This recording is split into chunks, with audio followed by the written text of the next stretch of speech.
I was trained to follow orders. To fight, to kill, and to never, ever hesitate. My name no longer mattered. They called me Captain Arik, and that was all I had left.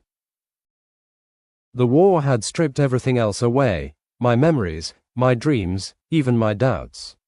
We were at war with the Nakari, a species labeled dangerous, unyielding, merciless. That was all we were told, and we believed it, until I met her, deep within the jungles of Altara-7, among the breathing vines and bioluminescent mist. I saw something that didn't belong. A flicker, a movement, a presence. She stepped into the light, not as a beast, not as an enemy, but as something else entirely. Her armor was fused to her skin, organic and alive, shifting with every breath she took. Her eyes glowed, not with rage, but with exhaustion. We both were tired, I think. Tired of blood, tired of screams. She didn't raise her blade when she saw me. Instead, she lowered it, turned it, held it out to me. Hilt first. I hesitated, just for a second. That second should have killed me. But it didn't. I reached out, fingers brushing the grip. The blade hummed, warm, not cold. It didn't burn, it didn't resist, it accepted. We stood there in silence, two soldiers born from hatred, now standing in a fragile moment of peace.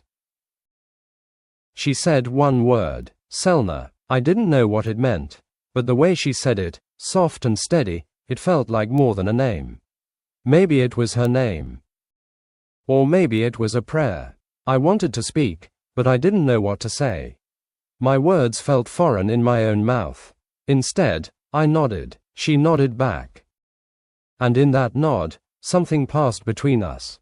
Not trust, not yet, but something close. We didn't walk side by side at first. We circled each other, wary, silent.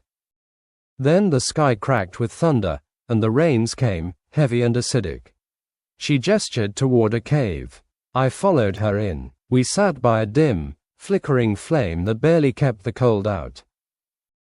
She removed her armor slowly, revealing scars, some fresh, some ancient. I did the same. There were no words, just presence, just breath. She traced a symbol into the dirt with her claw, a spiral with 2 points inside. Then she pointed at me, then herself. I didn't understand it then, but I would. By morning, we were no longer strangers. We hunted together. Not for sport, for survival. I taught her how to disarm a human mind. She showed me how to hear the roots whisper when danger neared. We became more than allies. We became shadows of each other. At night, we lay beneath the same stars, the same burning sky, and I wondered if the war was always meant to end here. Not with a bomb, but with a heartbeat. Then the drones came, silent, high above, scanning. One locked on. She froze. I lifted my rifle and fired into the air. She didn't stop me.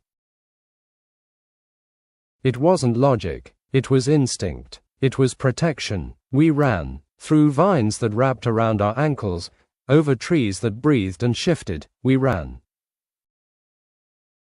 And they chased. I could hear their shouts. My people. My own squad. They were close. Too close. I pushed her ahead, took a hit to the side. She turned back, eyes wide with panic. Go, I shouted, but she didn't. She lifted me instead, carried me through the river, up the cliffs, bleeding, both of us. And when we collapsed in a clearing, gasping, dying, laughing, I knew I wasn't going back, not to the command, not to the lies. We hid for days. Maybe weeks. Time lost meaning. She spoke to me more, taught me words. I taught her mine. She called me Arik, her version of my name. It sounded like hope. One night, as we watched the burning horizon, she took my hand. Her touch was warm, solid, real. We said nothing. There was no need. Our hands said enough. When the ships came, neither of us ran. We stood on the edge of the jungle, side by side. My squad aimed rifles, hers unsheathed blades. I stepped forward, alone. I dropped my gun, and she dropped her blade. The commanders on both sides shouted, screamed, but then, silence. One by one, weapons were lowered. Not because they understood, but because for the first time, they didn't know what to believe. We were not supposed to be possible, but we were there. We were real. They couldn't kill that.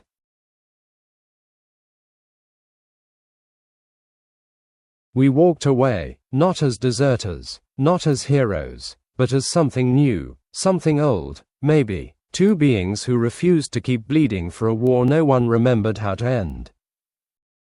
We disappeared into the deep lands, where machines won't follow and trees remember. We built a place, grew food, watched stars. We gave each other names. Stories, futures. She laughed once. I'd never heard it before. It sounded like wind through crystal.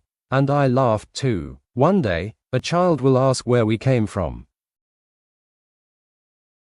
And we'll say, from opposite sides of a war. But we met in the middle, where fire met rain, where steel met skin, where fear became love. And one day, when they ask how peace began, someone will tell the story, not of armies or treaties, but of a man and a woman, human and alien, who found each other in the dark, and chose not to look away.